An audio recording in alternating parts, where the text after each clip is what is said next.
हाँ, तो अभी तक हम अजंत प्रकरण इकारांत स्त्रीलिंग मति शब्द के विषय में तृतीय बहुवचन तक की सिद्धियाँ कर चुके हैं और आज हम बात करेंगे चतुर्थी विभक्ति की जब रूप सिद्धि की जाएगी तो किन सूत्रों की हमें आवश्यकता होगी। तो पहला सूत्र है डिति ह्रस्वस्य। तो डिति ह्रस्वस्य जैसा सूत्र से ही मालूम हो रहा है कि डित से तात्पर्य है ड की जहाँ इत संज्ञा हो, अर्थात जहाँ ड का क्या किया जाए, लोप किया जाए। तो स्त्रीलिंग इकार तथा उकार डित वचनों में विकल्प से नदी संज्ञक होते हैं। तो ये सूत्र केवल नदी संज्ञा करता है, नदी नाम देता है। नदी संज्ञा जिसकी होगी उसको क्या करना है आगे के सूत्रों से हमें ज्ञात होगा। तो सबसे पहली बात है कि स्त्रीलिंग में इकार तथा उकार डित वचनों में, डित वचन अर्थात जिन प्रत्ययों में ड की इत संज्ञा होती है ऐसे वचनों में विकल्प से नदी संज्ञा हो जाती है, अर्थात डित वचनों में विकल्प से नदी संज्ञक होते हैं। ठीक उसी प्रकार, लेकिन ये शर्त रखता है कि उसी प्रकार स्त्रीलिंग में ह्रस्व इकारांत तथा ह्रस्व उकारांत शब्द भी विकल्प से नदी संज्ञक हो जाते हैं। यानी कि ईकार और उकार अर्थात दीर्घ ई और दीर्घ उ की नदी संज्ञा होती है स्त्रीलिंग में, लेकिन यदि ह्रस्व इकार और ह्रस्व उकार है तब भी विकल्प से डिति ह्रस्वस्य सूत्र से नदी संज्ञा हो जाती है। किन किन प्रत्ययों के होने पर होगी? जब चतुर्थी विभक्ति एक वचन, पंचमी विभक्ति एक वचन, षष्ठी विभक्ति एक वचन और सप्तमी विभक्ति एक वचन का डे डसी डस और डी प्रत्यय, डे डसी डस और डी प्रत्यय विद्यमान हो तब, अर्थात जब मति शब्द के पश्चात इकारांत स्त्रीलिंग मति शब्द के पश्चात चतुर्थी विभक्ति एक वचन का डे प्रत्यय, पंचमी विभक्ति एक वचन का डसी प्रत्यय, षष्ठी विभक्ति एक वचन का डस प्रत्यय और सप्तमी विभक्ति एक वचन का डी प्रत्यय हो तब उनकी नदी संज्ञा हो जाती है। ठीक है, जैसे मति प्लस डे, इस स्थिति में मति प्लस डे डिति ह्रस्वस्य सूत्र से नदी संज्ञा करने पर। आगे सूत्र है जब नदी संज्ञा हो जाएगी तब क्या होगा? तो सूत्र है आण नद्या। आण नद्या सूत्र क्या करता है कि जब नद्यंत शब्दों से परे डित प्रत्ययों को आट का आगम होता है, आण नद्या सूत्र में क्या करता है? नद्यंत शब्दों से परे डित प्रत्ययों को आट का आगम करता है, अर्थात जिन शब्दों की नदी संज्ञा हो गई हो उन शब्दों के बाद यदि डित प्रत्यय विद्यमान है, डित प्रत्यय से मतलब है चतुर्थी पंचमी षष्ठी और सप्तमी विभक्ति का कोई प्रत्यय विद्यमान है तब आट का आगम इस सूत्र से हो जाता है।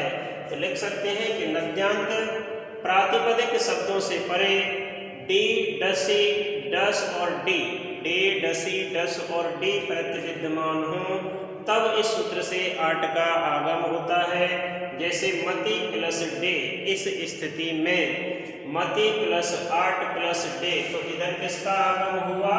आट का आगम हुआ। सूत्र लिखेंगे आण नद्या सूत्र से आट का आगम हो जाता है। तो ध्यान रखने वाली बात है कि जब मति शब्द के पश्चात चतुर्थी विभक्ति, पंचमी विभक्ति, षष्ठी विभक्ति और सप्तमी विभक्ति एक वचन का प्रत्यय विद्यमान हो तब उसकी डिति ह्रस्वस्य सूत्र से नदी संज्ञा होती है। नदी संज्ञा होने के पश्चात आण नद्या सूत्र से आट का आगम होता है और जब आट का आगम होता है तब सूत्र प्रयुक्त होता है आटश्च। आटश्च सूत्र क्या करता है? तो आटश्च सूत्र कहता है कि आट से परे, आट से परे यदि अच यानी आट से अच परे रहते, यानी आट से अच परे विद्यमान हो तब पूर्व और पर दोनों वर्णों के स्थान पर वृद्धि एकादेश हो जाता है। अर्थात नदी संज्ञा के जो स्त्रीलिंग शब्द हैं उनके पश्चात जिन 4 प्रत्ययों को हम क्या करते हैं, आट का आगम, अर्थात चतुर्थी विभक्ति, पंचमी विभक्ति, षष्ठी विभक्ति और सप्तमी विभक्ति का एक वचन का जब प्रत्यय इकारांत शब्द के पश्चात विद्यमान है तब क्या होता है, आट का आगम होता है। नदी संज्ञा होने के पश्चात आट का आगम होता है। और आट का आगम जब हो जाता है तब यदि आट के बाद, आट के आ के बाद अच हो, अच से तात्पर्य है स्वर वर्ण हो, तब पूर्व और पर दोनों वर्णों के स्थान पर वृद्धि एकादेश हो जाता है। जैसे मति प्लस आ प्लस ए, इस स्थिति में मति प्लस आ और ए, देखो 8 से शेष रहा आ और इधर ये क्या है, अच है, ठीक है। तब इन दोनों के स्थान पर वृद्धि एकादेश अर्थात ऐ हो जाएगा, ठीक है। अब इन सूत्रों की सहायता से अब तक जो हमने मति शब्द के लिए सूत्र पढ़े उनसे षष्ठी विभक्ति बहुवचन तक, षष्ठी विभक्ति बहुवचन तक के रूपों की सिद्धियां हो जाएंगी। तो चतुर्थी विभक्ति एक वचन के सूत्र की सिद्धि किस प्रकार से होगी देखते हैं।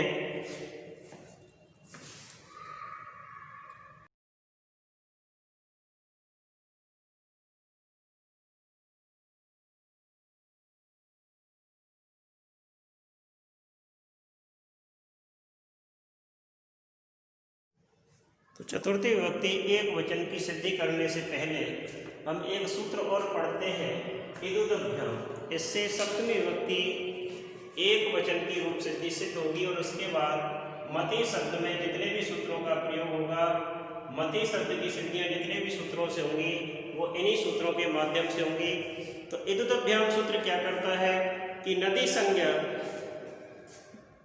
नदी संज्ञा यानी कि जिनकी नदी संज्ञा हो गई हो, तो नदी संज्ञा किस सूत्र से होगी, डिति ह्रस्वश्च सूत्र से, जो कि हमने सबसे पहले पढ़ा था आज। तो नदी संज्ञा, तो नदी संज्ञा ह्रस्व इकार,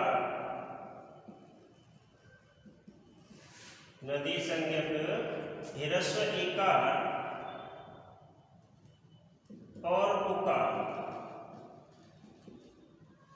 नदी संज्ञा ह्रस्व इकार और उकार से परे, उकार से परे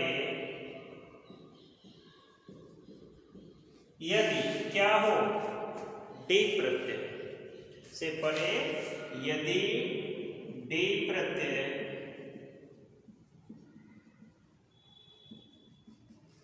विद्यमान हो तो क्या होगा, डी प्रत्यय विद्यमान हो तो आम हो जाता है। क्या हो जाता है, आम, आम आदेश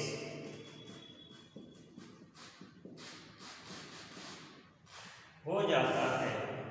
अर्थात कहने का तात्पर्य है कि जब नदी संज्ञा ह्रस्व इकार और उकार से परे डी प्रत्यय अर्थात सप्तमी विभक्ति एक वचन का डी प्रत्यय विद्यमान हो तो आम का आदेश हो जाता है किसके स्थान पर, डी के स्थान पर, ठीक है। तो कहने का तात्पर्य है कि यदि किसी स्त्रीलिंग शब्द के पीछे, अर्थात यदि किसी स्त्रीलिंग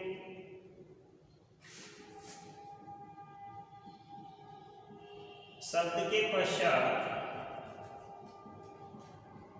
यदि किसी स्त्रीलिंग शब्द के पश्चात ह्रस्व इकार और उकार, ह्रस्व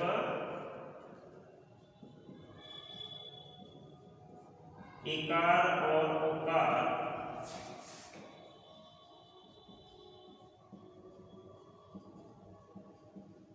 कैसे हो, नदी संज्ञा। तो ह्रस्व इकार और उकार नदी संज्ञा सप्तमी विभक्ति एक वचन का, सप्तमी विभक्ति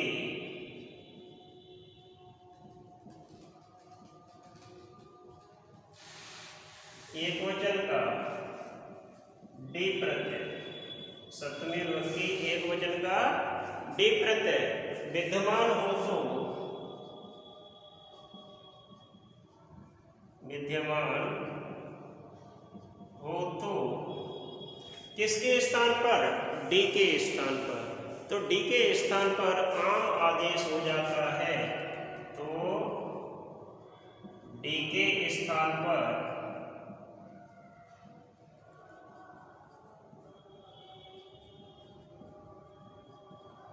आम आदेश हो जाता है।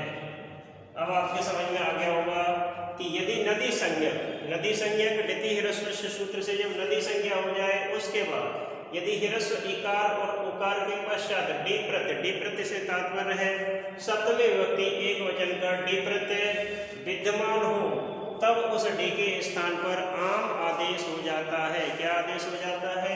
आम आदेश हो जाता है। जैसे मैं लिखूं कि मति प्लस डी,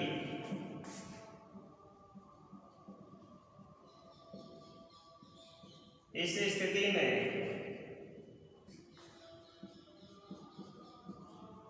मति प्लस आम, सूत्र कौन सा प्रयोग होगा? इदुदभ्याम,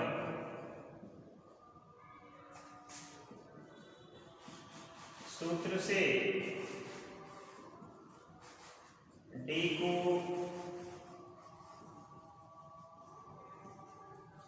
आम आदेश हो जाता है। तो इस प्रकार से सप्तमी विभक्ति एक वचन के लिए इस सूत्र की हमें आवश्यकता होगी। अब इन्हीं सूत्रों की सहायता से सप्तमी विभक्ति बहुवचन तक मति शब्द की जो रूप सिद्धियां हैं वो हमारी हल हो जाएंगी। क्या हो जाएंगी? हल हो जाएंगी। हमें अन्य किसी सूत्र की आवश्यकता नहीं है।